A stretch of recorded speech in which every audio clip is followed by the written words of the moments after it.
Hello and welcome to the review of the iPhone 4G. I know this has been out for a while, but I just got it recently, so let's go through the specs, external, internal. I'm also going to compare it with the iPhone OG, the first iPhone. So yeah, let's get started. Alright, so in the external part of the iPod, it's similar to the other previous touches, except that there's a front-facing camera and a rear-facing camera with no flash, which is a bummer because you can't take pictures in the dark. But so you have to use a source of light. Sunlight obviously is the best. This shoots at 720p, high definition, 30 frames per second. Sounds pretty good, but the quality of the pictures is not as good as the iPhone 4. Here you have all the hold button, volume rockers, nothing on this side. You have 3.5 milliliter head jack with the data transfer cable / recharger, and then you have the home button. So like I said, camera is front facing, so you need to use a Wi-Fi connection to talk to other people with an iPod 4 or a iPhone 4. Microphone, I forgot to mention that. And on the back here you have an aluminum back, so it's a fingerprint magnet, as you can tell, as well as a screen, which is something you can't really complain about anymore because it's always going to be there. You just have to wash it. I mean, unless they have clean it with a cloth. Unless they make a matte version of a iPhone, like a matte PS3, which is not Apple's style. They love glossy and glass things. So you can't really complain much about it. You just have to get over it. Should have gone over it by now. I mean, it's been years since iPod video thing came out a long time ago, which was also glossy.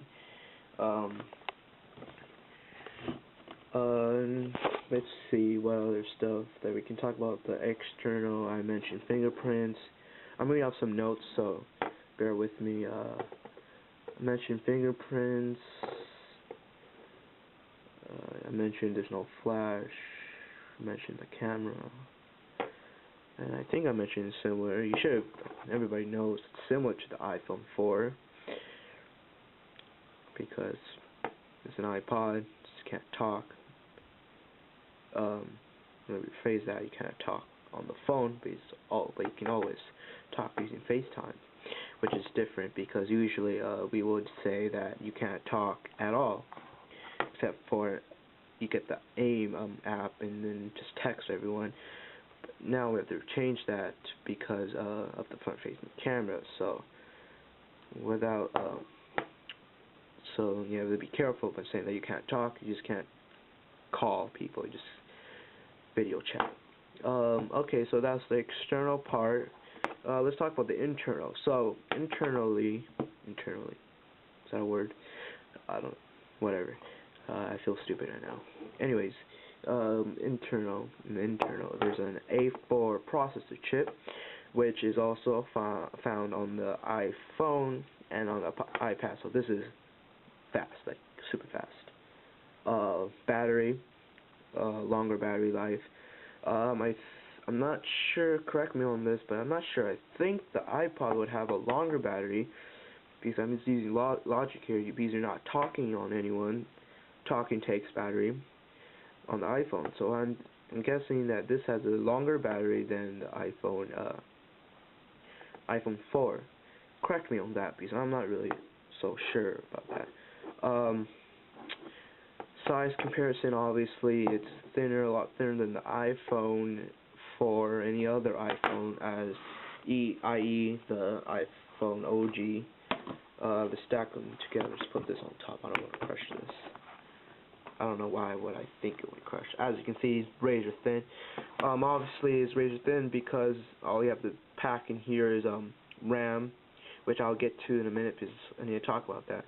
RAM, just processor chip, and the battery don't need to fit any antennas in it. So obviously the size is a lot slimmer than iPhone. Any iPhone OG to iPhone 4. Now RAM, I mentioned that before.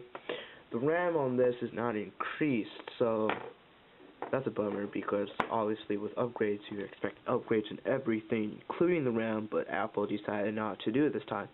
Maybe you'll see in the iPod 5, iPod Touch 5G increase RAM. I'm not sure what the RAM is on this. To 512 megabytes. That sounds a little high, I think. Actually, in this day and age, that's not high at all, even for mobile devices. I don't know. Maybe you can comment down below, and tell me what the RAM is. I'm curious to find out. Alright, so let's talk about the screen.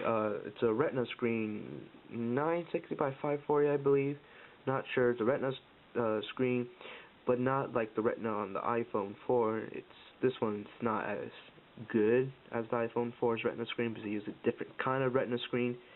I'm not sure what the term is, the spec, the model, whatever. I don't know what that is. Again, comment below. Tell me what it is. I'm curious to find out. Yeah, so Retina screen, obviously it'll be a lot better than this. Another thing I want to compare it with is Limit Planet 2 case, which I might do a review on. I did not do a review at all for PS3. Regards to PS3, I did not even do a PS3 hardware review, which is strange because I got my PS3 over a year ago. I got it when the month it came out, the Slim model, which was September of 2009. So it was a year and some months. So I've not done that. That's the unboxing, and that's it. I didn't talk about all of it.